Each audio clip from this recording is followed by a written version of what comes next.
I am just filled with gardening knowledge and I love sharing it. But maybe sometimes you should just ignore what I say. Find out why good gardening information might not be good for you.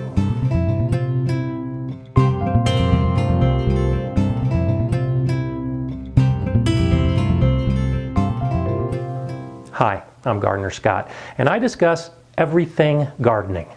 Today's topic is gardening information.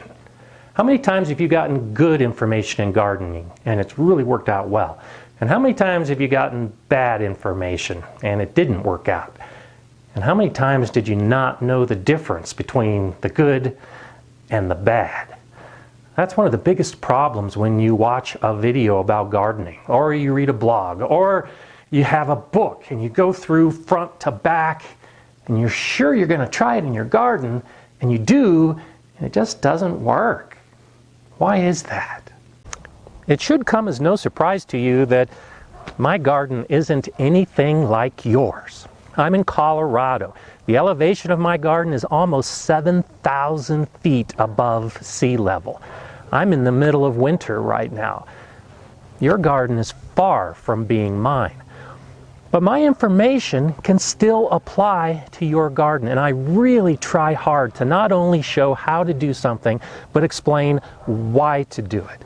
Because if you understand the why, then it doesn't matter where my garden is or where your garden is, we can share in the gardening language, and the knowledge is transferable. Where you have to be careful is when you find a gardening expert that tells you exactly how to do it and when to do it and leaves out the why. I was reading a blog recently that said the most important thing you can do for your soil is to add sand. Well, I think that's utterly ridiculous. I've had many people living in Florida ask me how they can garden because they have nothing but sand. Should my answer be, well, the number one thing you should do is add sand? Well, of course not. And that's where the why comes in. So when you watch my videos or anyone else's videos or you read a blog, look for the why. Is that question answered?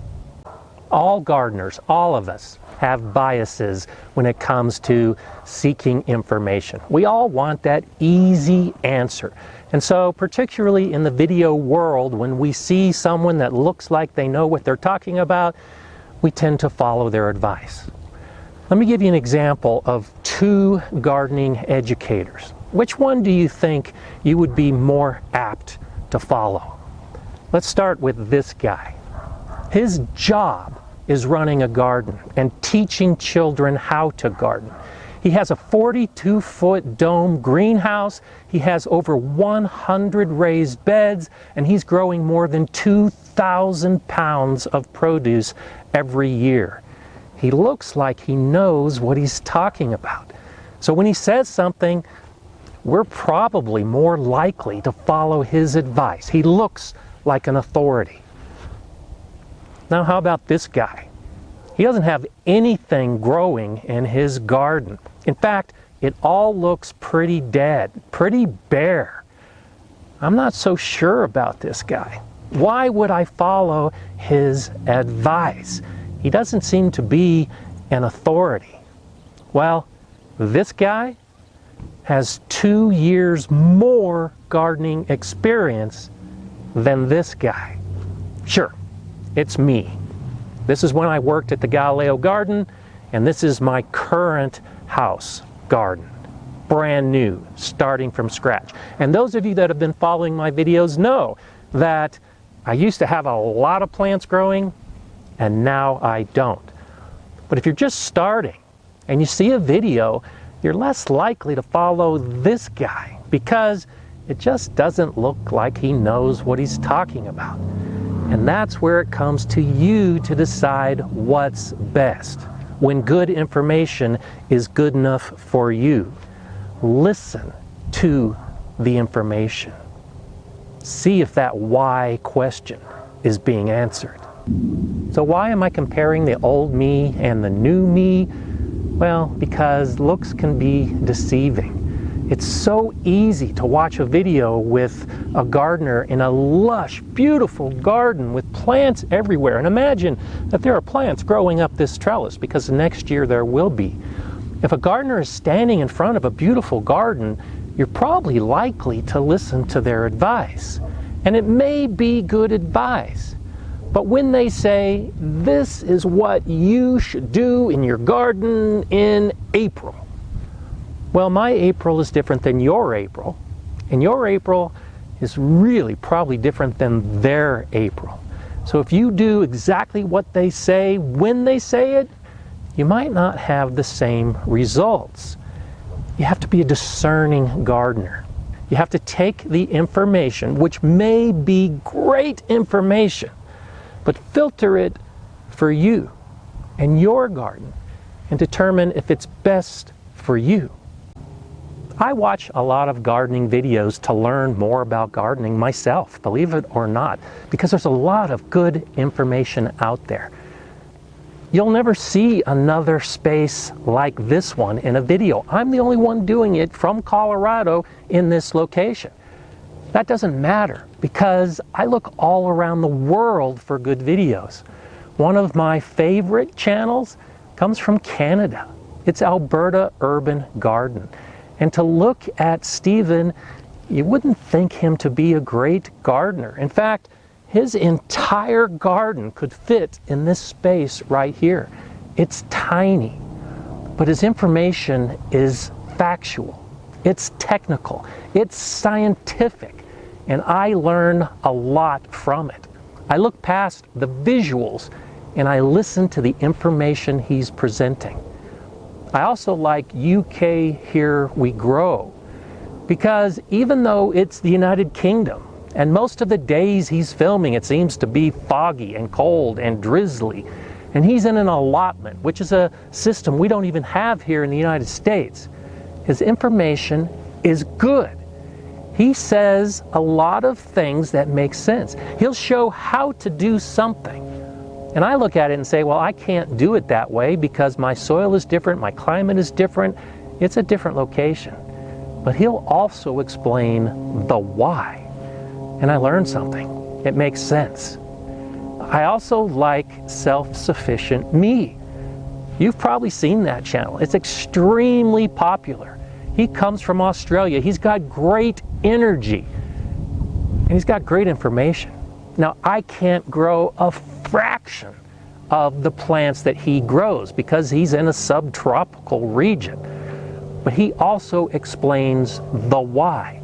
So when he's showing some type of tropical plant that he's growing, I know I can't grow that plant, but maybe I can grow my plants in a similar way. What channels do you like because of the quality of their content and them explaining how and why to do things? Let me know in the comments below. It is incumbent on you to learn more about your own garden. Right away, you know whether you're in Canada or the UK or Australia or Colorado. But what about your own climate? What about the weather patterns that you have? What about your soil? What about all of those pieces of your garden that make you different than all of the rest of us? Because when you understand those pieces, it becomes easier to identify when good information is good for you, but also when good information won't work in your particular garden. We have a big problem with that here in the United States, because almost all of our gardening shows that are on PBS or some other outlet tend to be made in regions of our country where it's easy to grow. And so they'll show you exactly how to do it. But they don't also explain the why in many of those cases. And for someone in Colorado, the how just doesn't work. Do look into your local master gardeners in the U.S. because they've got a lot of information that can help you. And when I was in the Master Gardener program, I can't begin to tell you how many people would come and ask why their plants aren't growing, why it's so hard. And a lot of it has to do with the reason that they were following good advice from someplace else. I try to present science-based information. And if it's something that I do just because I've learned how to do it, I'll usually identify it as my method or my way of doing things, along with a why if it fits in. But it doesn't always work out that way. Sometimes I do say, yes, this is the way you should do it. And I've found through the comments that a lot of people find problems with that because wood chips, for example. I had a great video talking about why you should use wood chips in your garden. And then I got comments from areas of the world where they don't have wood chips because they're just too expensive, or it's too wet and hot and the wood chips bring in insects. So even though I was sure that you should use wood chips in your garden, I basically had a problem by saying you should use wood chips in your garden. I encourage you to question a lot of the advice out there, including mine.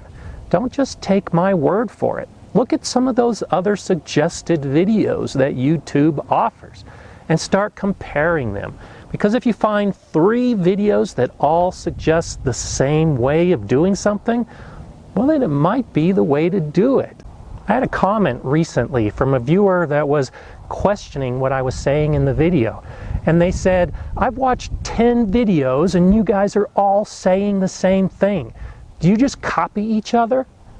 Well, no, we're not copying each other. We've just identified that all of us agree on doing something the same way. But if you see differences, now you can start looking at the biases. Maybe try to understand why they're telling you how to do something. If they don't give you the why and just the how, well, look for information. Look for guys like me that really try to help you understand gardening to make it easier. I encourage you to look at your own gardening knowledge, how little or how much it might be, and open yourself up for new information. I made a controversial video, though at the time I didn't think it was controversial at all. It was about using wood ash in the garden. And the point of the video, as I tried to make it, was if you have alkaline soil, you shouldn't be using wood ash because it could increase the pH of your soil, making it more alkaline and harder for your plants to grow. And I got a large number of comments from people saying, yes, that's exactly what happened to me. I had alkaline soil, I used wood ash, and my plants wouldn't grow. But I had a surprising number of people that called that information bogus. It didn't matter that it was scientific. It didn't matter that there's research that supports that. And I even had one viewer whose comments I had to delete because they were filled with expletives, telling me how I basically was doing the work of the devil by telling people they should not use wood ash in the garden. Well, that's not what I was saying, but that's how he interpreted it. And he left the channel and said he would never watch again. I feel sorry for him because he had the opportunity to learn more about something that he told me his family has been doing for generations. Well, it was great for him and his family in his location. It just wasn't best for me and the others who potentially had that problem. So, open yourself up. Even if you've been doing something for years, understand that other people have different issues and problems and other ways of doing things. I do encourage you to learn more about the many different ways to garden. Learn about square foot gardening, or the Ruth Stout method, or Back to Eden or biodynamics. There's lots of different methods and philosophies and programs to give you some good ideas. I don't encourage that you find just one way and do it that way. Because if you follow something like biodynamics or Back to Eden, well, those are developed by people in a location that's not yours. And like I've said before, if they say this is how to do it, well, you might want to question whether that's best for you. And also recognize that gardening information changes over time. New research will bring out new information. I was trained as a master gardener by professors from Colorado State University. And for years I did a lot of what they said to do. But since then, some of that information has changed. In fact, some of the fact sheets, some of the information they have out online that says this is how to do something just isn't right anymore. And they haven't updated that information. I try to stay on the cutting edge a little bit as new things come out, but I may say something. I may do something. I may recommend something that is outdated. When I find out that the information is wrong, I'll correct it. But just be aware that even me, trained, could say something wrong. That's why you need to look for information from multiple sources. I understand the paradox that I'm giving you gardening advice to question the gardening advice that I'm giving you. But isn't that a great way to gain knowledge? Question what you see around you, what you're doing, and trying to understand why you're doing it? What do you think? I really want to hear below about this concept of questioning and determining for yourself whether the good gardening information really is good for you. And share with me some of the methods you might be following and what you find best about those different techniques, those ways of gardening. Because I know a lot of you read the comments, and so your comment may really help some other gardener. If you want to see more gardening videos, well then subscribe to the GardenerScott channel, and always be sure to click on the bell so you know when new videos are coming out every week. If you like this video, well then give me a thumbs up and share it. I'm GardenerScott. Enjoy gardening.